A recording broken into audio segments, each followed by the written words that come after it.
chapitre 2.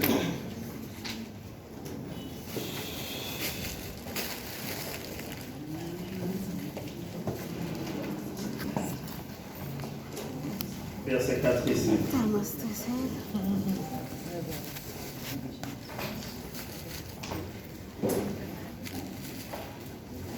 Et ma parole et ma prédication ne reposaient pas sur les discours persuasifs de la sagesse, mais sur une démonstration d'esprit et de puissance, afin que votre foi fût fondée non sur la sagesse des hommes, mais sur la puissance de Dieu. Parole du Seigneur.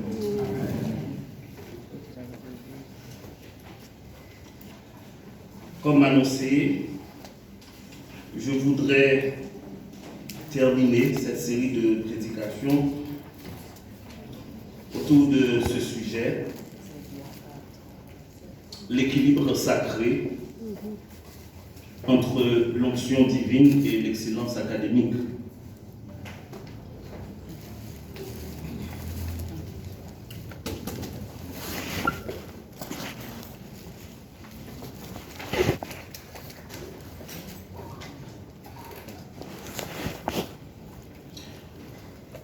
Je voudrais vous inviter ce soir à réfléchir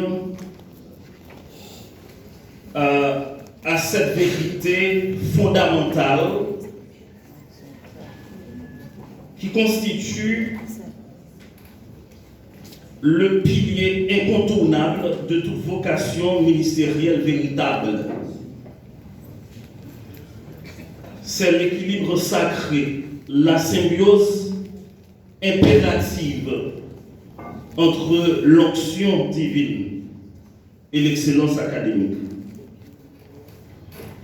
Dans un contexte où la formation théologique se voit trop souvent défigurée par des pratiques mercantiles, minée par la médiocrité rampante, affligé d'un illettrisme biblique criant et dénué de toute praxis, il devient urgent de rétablir l'équilibre sacré entre la ferveur spirituelle et l'acquisition du savoir. Donc, en tant qu'ouvriers, ministres de l'Évangile, nous devons comprendre que l'appel divin ne saurait se contenter d'une simple présence de l'Esprit. Il exige de manière incontournable un engagement profond, constant, envers l'élévation intellectuelle et culturelle. C'est dans cette perspective que je voudrais soutenir cette thèse ce soir. La symbiose entre l'onction divine et l'excellence académique rend l'appelé efficace et efficient dans l'exercice du ministère. Et pour étayer cette thèse, je voudrais avancer deux arguments pertinents assortis d'exemples bibliques et conçus autour de nos deux paradigmes, l'onction divine et l'excellence académique. Le premier argument nous invite à appréhender l'onction divine comme cette capacité spirituelle, surnaturelle, incontournable dans l'efficacité ministérielle. Chers frères et sœurs, la présence de Dieu, c'est une source d'autorité spirituelle dans la vie de l'appelé. La première dimension de notre appel ministériel, c'est l'onction divine. Ce n'est pas l'argent, ce n'est pas le pouvoir, mais l'onction divine. Cette présence sacrée, c'est ce qui confère à notre ministère son autorité, son notoriété et son efficacité. Sa notoriété, pardonnez-moi. Qu'est-ce que l'onction? Dans la théologie chrétienne, Et dans un contexte néo-testamentaire, l'onction est associée à la présence et à l'action du Saint-Esprit dans la vie de quelqu'un en vue de l'accomplissement d'une tâche ministérielle particulière. Par exemple, lorsque nous regardons en Luc chapitre 4, verset 18, Jésus déclare qu'il a été oint pour proclamer la bonne nouvelle, faisant ainsi référence à l'onction spirituelle du Saint-Esprit qui lui donne autorité et puissance pour accomplir sa mission. Et si nous regardons également en Ésaïe chapitre 61, versets 1 et 2, le texte nous dit « L'Esprit du Seigneur, l'Éternel est sur moi, parce que l'Éternel m'a envoyé pour apporter de bonnes nouvelles aux malheureux. Il m'a envoyé pour guérir ceux qui ont le cœur brisé, pour proclamer aux captifs la liberté et aux prisonniers la délivrance. » Donc l'onction a cette capacité de transformer, de guérir et de libérer. Cependant, l'onction ne suffit pas à elle seule si vous voulez être vraiment efficace dans le ministère au XXIe siècle.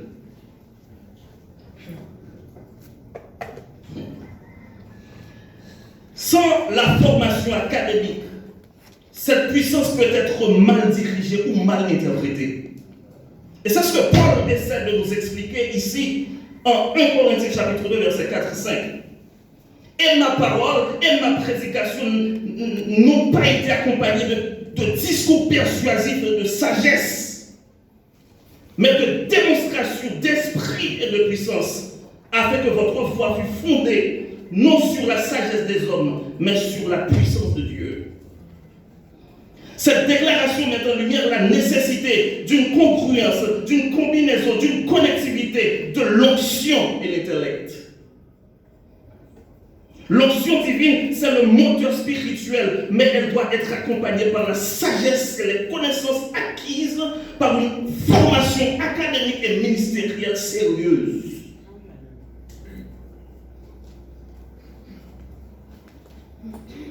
Comme je l'ai souvent dit en salle, un pasteur qui ne lit que 8 secondes, il est dangereux.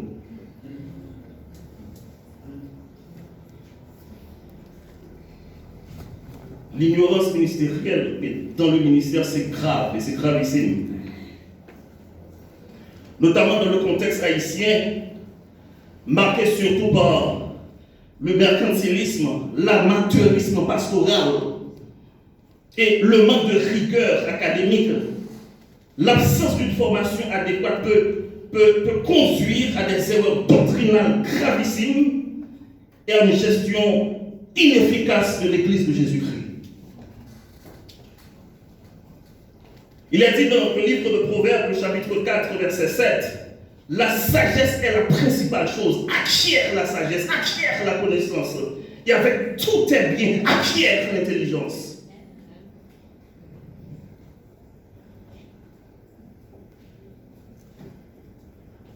L'onction seule ne suffit pas. Et je comprends Paul en 2 Timothée 4, verset 13, lorsqu'il demande à Timothée de lui apporter les livres et les parchemins. Paul, malgré sa culture générale, malgré son appel puissant, Paul savait que la croissance spirituelle et la compréhension des Saintes Écritures nécessiteraient une étude continue et une formation adéquate. L'apôtre Paul que vous aimez. Et ce passage illustre l'importance de l'acquisition de savoir, même pour les grands apôtres. Soulignant ainsi que la formation académique est indispensable pour exercer efficacement le ministère. Je vous parle de Paul, lui qui parlait en d'autres langues plus que tout autre, mais il avait une culture générale imbattable. Et il a su maintenir cet équilibre sacré, cette symbiose impérative entre l'onction divine et l'excellence intellectuelle. Mes chers amis, l'onction divine est très importante. Très importante. C'est une réponse à l'appel dans un contexte de crise, comme en Haïti,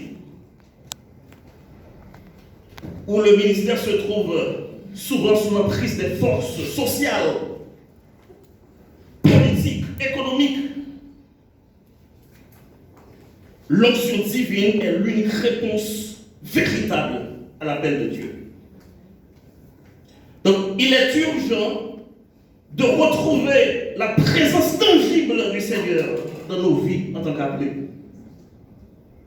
Parce que c'est l'onction divine qui confère à l'appelé la force de l'intelligence, du discernement pour braver les tentations, la corruption qui gangrène l'église locale. C'est l'onction qui confère également la clarté spirituelle qui va au-delà des connaissances théologiques, des connaissances académiques. Ah, c'est l'onction. C'est l'onction qui nous permet de discerner la vérité des Écritures, de s'aligner sur la volonté de Dieu et de conduire le peuple avec intégrité, avec amour et compassion. Donc un appelé qui cherche ardemment la présence de Dieu, la puissance du Saint-Esprit, il devient un vecteur, il devient un réformateur spirituel qui enseigne avec autorité, avec puissance et avec amour. L'Église en Haïti a plus que jamais besoin des pasteurs loin. Amen, amen, amen. Des pasteurs remplis de l'Esprit de Dieu qui parlent avec feu.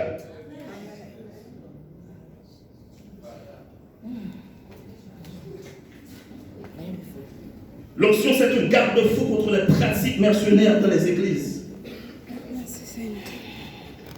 Cependant, l'ignorance, c'est un obstacle majeur à un ministère authentique et efficace. L'ignorance, c'est un fléau qui menace le ministère en Haïti. Dans un contexte où l'éducation théologique est négligée au profit d'une spiritualité désordonnée. Trop de ministres propageant, n'est-ce pas, des enseignements faux, erronés, sans une solide formation doctrinale, l'Église vacille et le ministère perd sa crédibilité. Il est écrit en Osée chapitre 4 verset 6, mon peuple périt, mon peuple est détruit parce qu'il lui manque de connaissances, mon peuple périt faute de science. Amen. Un appel authentique au ministère exige non seulement une communion profonde avec Dieu, mais aussi une rigueur intellectuelle indispensable et une interprétation fidèle des Écritures. Il est urgent de lutter contre l'analphabétisme biblique, l'illettrisme biblique et l'amateurisme pastoral.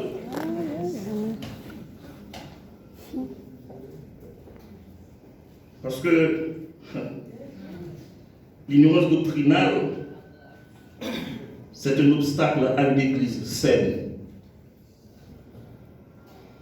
Il est dit en Proverbe chapitre 19 verset 2, le manque de connaissances n'est pas bon pour personne. Donc, chers frères et sœurs, la formation académique constitue un rempart contre les déviances charismatiques. En Haïti, dans le paysage religieux plus particulièrement, l'excès de valorisation des manifestations charismatiques au détriment de la formation théologique a plongé nombre d'églises dans un sensationnalisme spirituel dangereux. Des ministres qui revendiquent une onction sans fondement doctrinal. Ils s'éloignent des principes bibliques et conduisent leurs assemblées vers des pratiques douteuses, contraires aux Saintes Écritures. Et ce déséquilibre nourrit par l'ignorance doctrinale, théologique, favorise une spiritualité superficielle, centrée sur les expériences éphémères.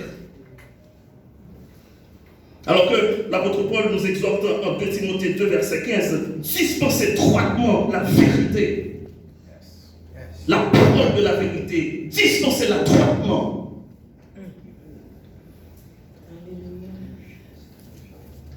Notre deuxième argument pour étayer notre thèse nous invite à placer dans notre collimateur la formation académique et l'excellence intellectuelle comme deux atouts majeurs dans l'exercice du ministère. Chers frères et sœurs, une éducation théologique solide est importante et cruciale pour un ministère efficace et efficient. La formation académique ici, c'est le socle sur lequel l'onction divine doit reposer. Un engagement dans des études théologiques rigoureuses est crucial pour une compréhension approfondie des Écritures et une application correcte de la doctrine. Si le pasteur n'a pas formé, il va répéter bagaille tête en bas, mais c'est tête en bas. Donc vous imaginez un pasteur qui n'a aucune formation et puis tous les dimanches, il a 3-4 000 membres en face de lui. Tous les dimanches.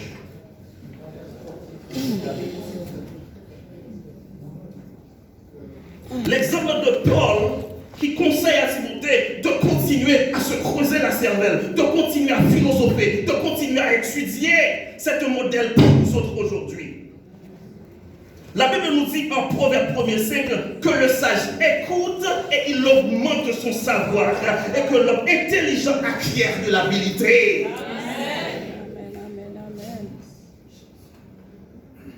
Donc une formation académique solide permet non seulement de comprendre les Écritures avec clarté, mais aussi de naviguer avec compétence dans les défis, dans les problématiques contemporaines du ministère.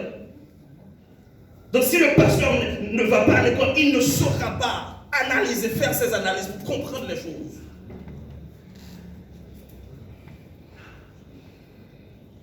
La formation académique offre des outils nécessaires pour l'analyse critique des textes bibliques, pour l'élaboration des sermons pertinents et la gestion efficace de la communauté chrétienne. En Haïti, où l'intellect est souvent sous-estimé dans le ministère, je veux prôner ce soir une approche équilibrée, valorisant à la fois l'onction et l'intellectualité. Amen. Amen. Amen. Il faut être pragmatique pour y arriver. Il faut être en mesure d'appliquer sainement ces études-là que vous avez effectuées, que vous avez réalisées. Il faut les appliquer correctement. Car la formation théologique ne doit pas rester théorétique. Elle doit se traduire par une application pratique dans le ministère. Pour répéter Karl Barth, la vraie théologie est d'abord pratique. C'est-à-dire la connaissance acquise doit nourrir l'enseignement, doit nourrir le leadership, doit nourrir la prédication. Je reprends le texte de Timothée 2, verset 15. Efforce-toi de te présenter devant Dieu comme un ouvrier qui n'a point à rougir, dispensant la parole de la vérité avec droiture. Cette exigence de compétence et d'intégrité souligne l'importance de l'application pratique de la formation théologique, de la formation académique. Chers frères et sœurs, la formation académique, c'est un outil de renouveau spirituel et intellectuel dans le contexte haïtien. Parce que l'Église haïtienne se trouve à un carrefour crucial entre une spiritualité véritable et un déficit intellectuel alarmant. Il n'y a pas d'équilibre. Et face aux défis du temps moderne, il est impératif que chaque ministre se dote d'une formation académique solide pour répondre pleinement à l'appel divin. Apporte les livres sur tous les parchemins. L'excellence intellectuelle peut contrer la médiocrité ministérielle et le mercenarisme ecclésiastique.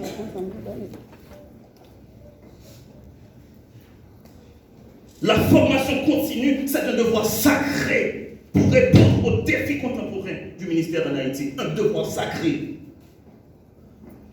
Parce que dans le contexte haïtien, en constante mutation, vous êtes impérativement appelés à embrasser la formation continue comme un devoir sacré. Ne vous y trompez pas. L'onction seule ne suffit plus. Dans le temps, vous savez faire n'importe quoi. Là, nous sommes dans un autre contexte. Les ministres de l'Évangile doivent impérativement cultiver un savoir intellectuel rigoureux afin de saisir les dynamiques complexes de notre société en transformation. Et l'exemple de Paul nous invite d'allier sagesse spirituelle et compétences intellectuelles. Je dois conclure. Mais laissez-moi vous rappeler que l'appel au ministère, c'est un privilège immense. Mais aussi, c'est une responsabilité solennelle. Il ne suffit pas d'être animé par la seule ferveur spirituelle ou de revendiquer une onction surnaturelle pour se tenir fidèlement au service du Seigneur. Non, le serviteur de Dieu, tel que l'apôtre Paul l'illustre ici, à travers ses écrits et son ministère, doit également être un homme de savoir. Amen, amen, amen. Imprégné de la sagesse céleste et de l'intellect humain. Amen. Et c'est ce que j'appelle l'équilibre sacré, la symbiose impérative entre l'onction divine et l'excellence académique. Une thèse qui vient d'être corroborée par deux arguments, à savoir l'onction divine constitue une capacité spirituelle et surnaturelle incontournable dans l'efficacité ministérielle. Et deuxièmement, la formation académique et l'excellence intellectuelle, ce sont deux atouts majeurs dans l'exercice du ministère. Aujourd'hui, plus que jamais, l'Église haïtienne a besoin des ministres qui incarnent cette symbiose essentielle entre l'onction divine et la formation académique. Pourquoi? C'est parce qu'une spiritualité dénuée de connaissances devient stérile. Tandis qu'une formation intellectuelle dépourvue de la présence de Dieu, du Saint-Esprit, est tout à fait vaine, tout aussi vaine. C'est dans cet équilibre entre la puissance de la parole de Dieu et la rigueur des études théologiques que réside la véritable efficacité du ministère. Nous ne pouvons pas nous permettre de cultiver la médiocrité ou de céder à la tentation du mercenarisme qui gangrène nos assemblées.